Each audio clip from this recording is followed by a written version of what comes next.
Hey guys, what's up? It's Rhett here with my Game 2 preview. Um, Talking over what happened in Game 1 and what I think we can improve on and what we need to contain on defense against the Bucks. Starting off, comparing the teams, the Hawks did a great job of making the Bucks. They made Brook Lopez useless because the pick and roll is so deadly that he just drops back. He's too slow. He can't defend. And that's a big advantage when you take a 7-footer out and then you're just out there out rebounding them. Because we out rebounded them last game. John and Capella had, I think, 34 combined. And that's a big help when you can get them out of the game. And then when you look at their bench, Pat Connaughton's not good. Bobby Portis had a strong stretch there, but he still doesn't play much. He's not very good. Brendan Forbes, not good. And their depth, they have a lack of depth that's so bad.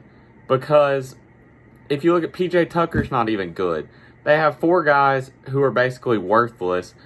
And Brook Lopez makes them 5 worthless guys. And then they have 3 other guys who have to try to do everything.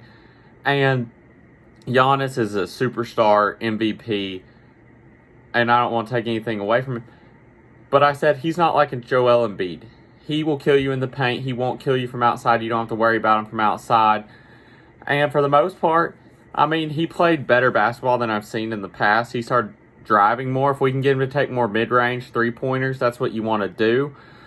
But outside of him, they don't have anybody else who is a star. I don't think Middleton's very good. I think he is on that tier below All-Star. Holiday's on that tier below All-Star, where they'll get you 20 a game, like Tobias Harris, but you can't expect them to go off. Holiday's not going to score 35, I think he had last game. Again, Holiday, I expect he'll probably get like 17 next game. We let him get wide open shots that he hadn't been hitting against the Nets, and he hit them that night. He's not that strong of a shooter. And then Middleton, yes, he's a better shooter, but you don't know what you're going to get with him. He's hit or miss, and last game he was miss.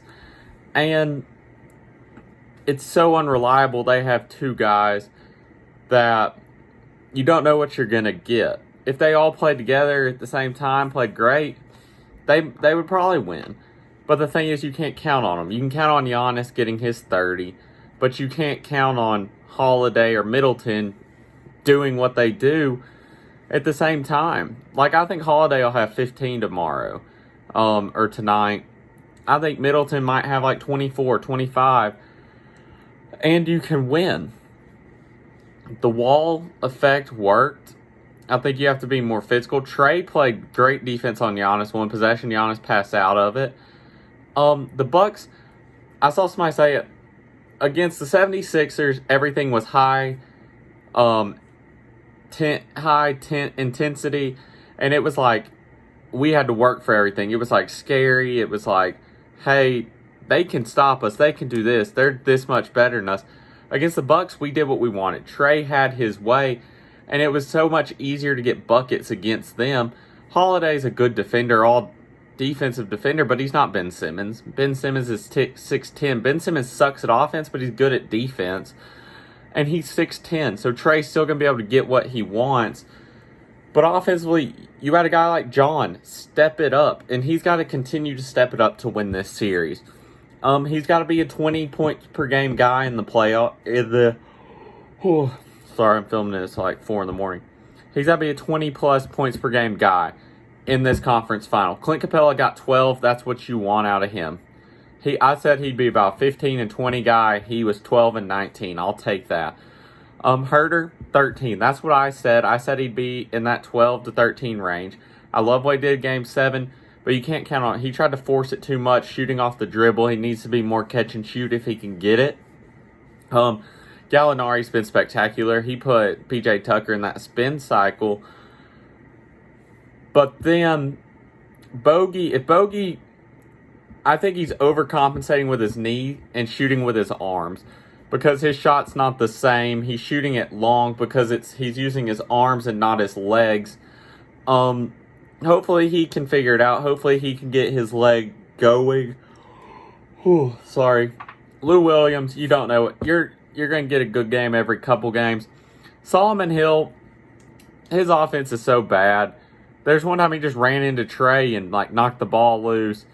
I would rather Cam Reddish play half his minutes. Like, let Cam play 5 to 7 minutes. Get back into it. If we had DeAndre Hunter, I think this would be a no-question easy series. But you got to keep doing it. You got to hang around, and then make your run. All the pressure's on the Bucks. Because they're supposed to be winning. They have a 2-time MVP. They have 2 guys, one guy who's on the Olympic team, an all-star, an all-defensive player, and they brought these guys in for you because you couldn't win without them. And Trey is proving he's a superstar. He needs to stop jacking up as many threes when they're not going. He jacked up a lot early, then he started hitting, and then at the end, they weren't calling fouls inside, so he started jacking them up. But their offense that worked late was the pick and roll. They basically ran our offense against us, and we hopefully figured it out. They're going to come back with a better defense. Giannis, you saw him playing some at the 5, doing pick and rolls, and it seemed to do well. But in that situation, do the pick and roll with whoever Giannis isn't guarding. Try to do it with Collins. If Gallinari's in there, you could do it with Gallinari where you get the switch onto a PJ Tucker, onto a Connaughton, onto a guy who's not as good than Giannis. I like to see how he played. We still got to execute in transition. We did a bad job of that, and we got to have better transition defense. You can tell Bogey can't move well because his knee, making cuts and all, but he did have some good plays. I still expect Bogey to be good, but this team would be so dangerous if they are healthy. And I think you hang around long enough with a team like this, you're going to make your run because all the pressure gets on them. And you saw it late in the game the other day. When it gets down to crunch time, they couldn't make plays. The pressure was too big for him, and our guys made plays. It helps when you out-rebound. You made Lopez useless. They have 5 guys who are useless this series. It's 3-on-5, and it's your best players. Is 3 better than, I'd honestly say 6, because I think Gallinari's great. I think our starting 5's great. Can 3 guys beat 6 guys? And that's what you're going to see. Hopefully Onyeka figures it out. He made some bad adjustments the other night. He had a good block on Giannis, but he was like dropping and they were throwing it behind him and dunking it. He couldn't play long because he didn't look good out there. I was high on him against Philly. Hopefully he figures it out. Thanks for watching. My post-game reaction tonight. Peace.